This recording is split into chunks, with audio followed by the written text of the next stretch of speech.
sit back and make honest evaluation and say, Kent, it's you. I think it's several other people before it's Kent.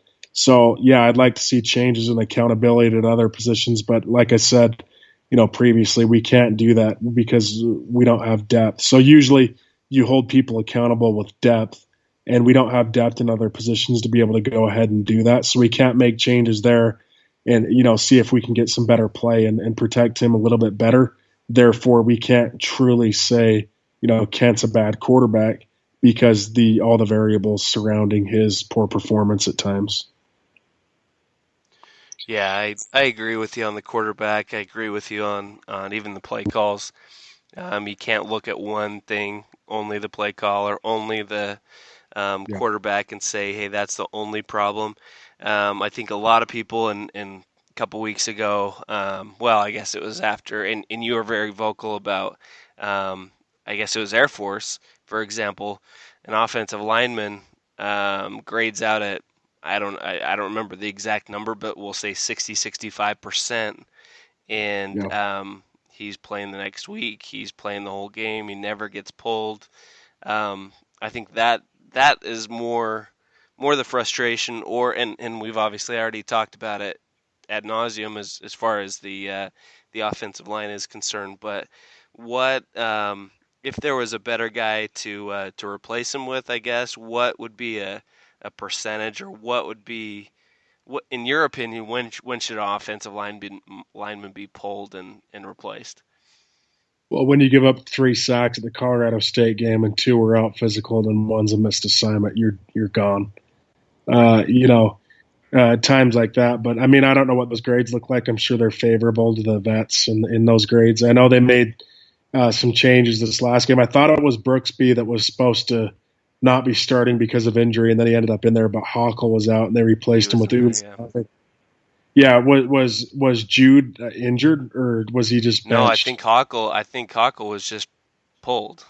I think Hockle was just Yes, pulled and out. that's what I think happened too. And finally, they thought, Uluave can give us an opportunity to play a little better there, and so they went ahead with that change. And I think that change probably should have happened sooner than later. I mean, I had breakfast with Fresno State's team, right?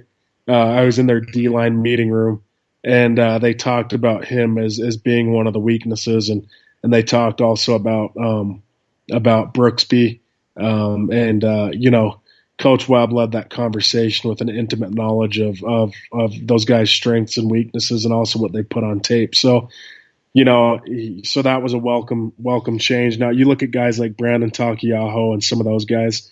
I mean, if you could hold the starters accountable that perform poorly, with a guy like that, then he would have already been in the game.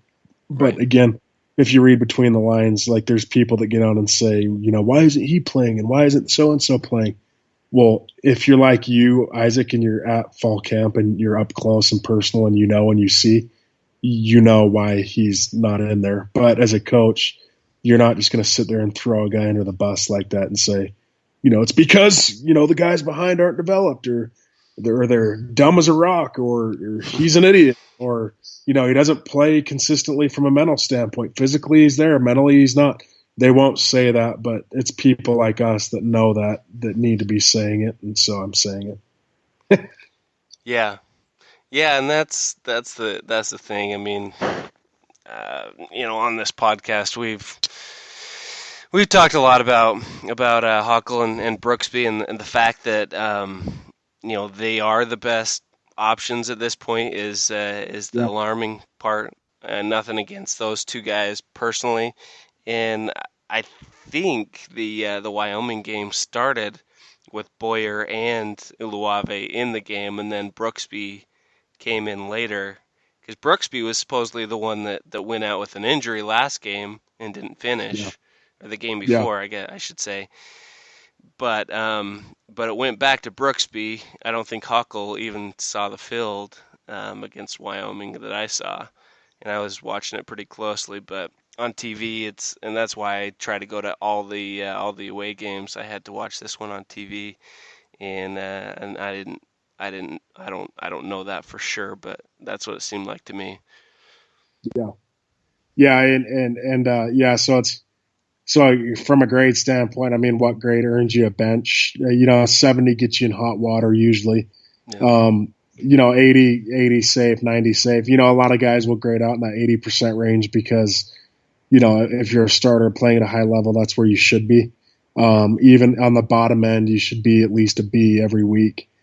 So anything less than that, your position should be up for evaluation. And they say, the evaluation is constantly happening, but honestly, it can't happen, right? If you don't have somebody behind to stick in that you think would be serviceable, you can't necessarily, evaluate and hold accountable when you don't have a guy that's ready to step in behind.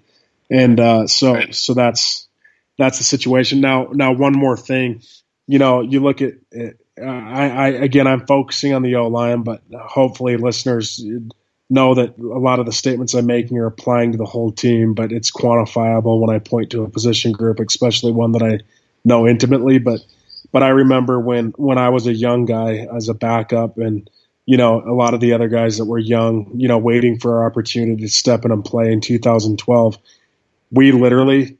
So first of all, we all stood, everybody, when the offense was up, right behind Coach Woods, and when we were standing behind him, one guy would be holding a clipboard. It was Jamie Markosian, and Coach Woods would say to him, "Okay, the play is 32 read option." Okay, so Jamie would write that on the board, and then he would also echo that to all the players that were standing next to him. So tackle, guard, center, guard, tackle.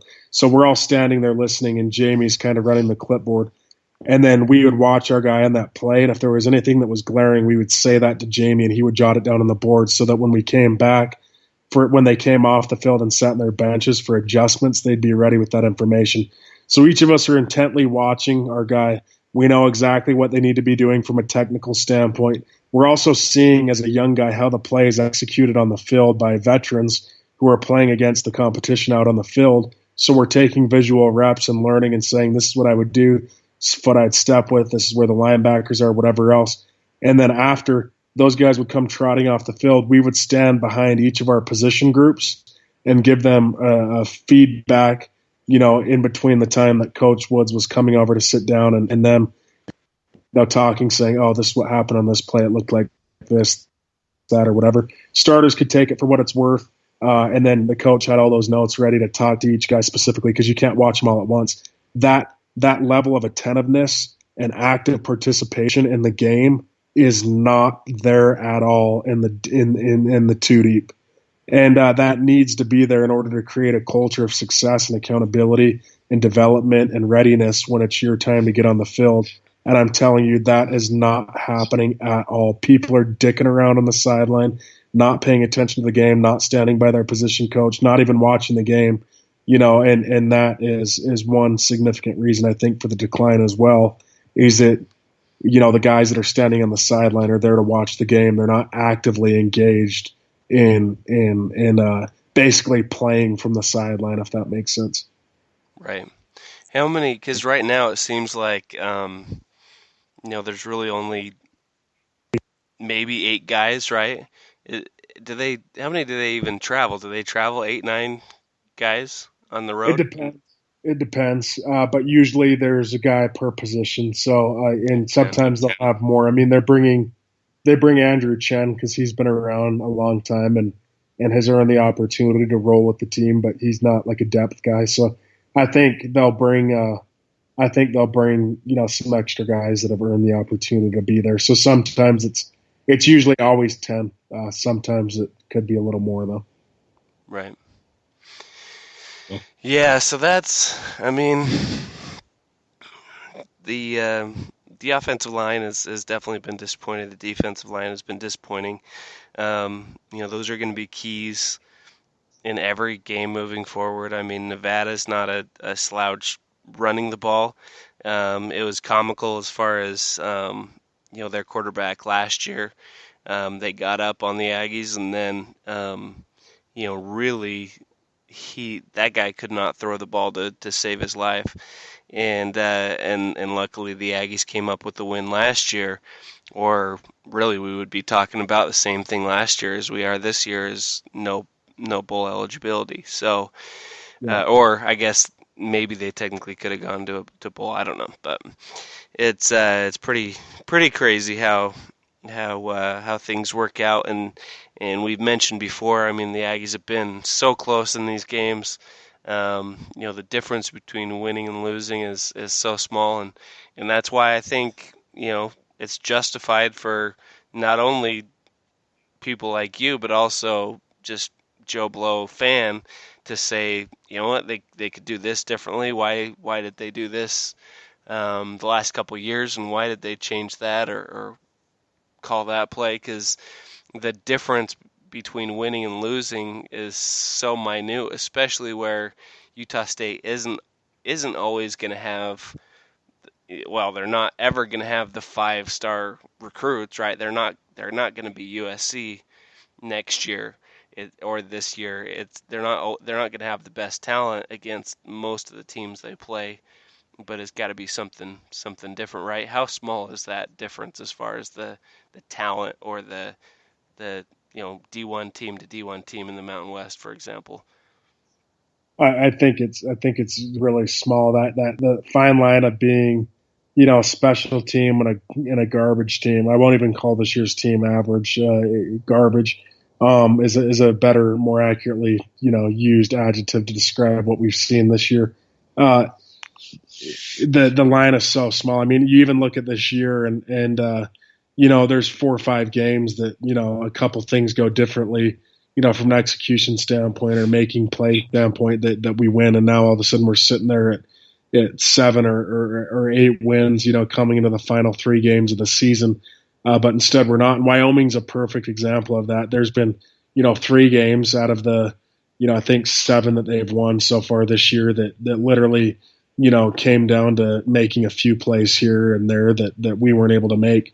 And that puts them in the position that they're in. And even the last game that they won, when we're driving in to get momentum and Hobbs throws that pick, well, there was a guy that made a nice play off the edge and our running back didn't execute and he bumped his arm and that was a pick, and, the other way that ended up resulting in a score. So, you can even say they've got 4 wins, that came in a situation like that. So it's just so tight. And this year it's so tight. And that's one of the things that bothers me so bad about this year is that it was gross underperformance versus, playing right where we thought this team would play.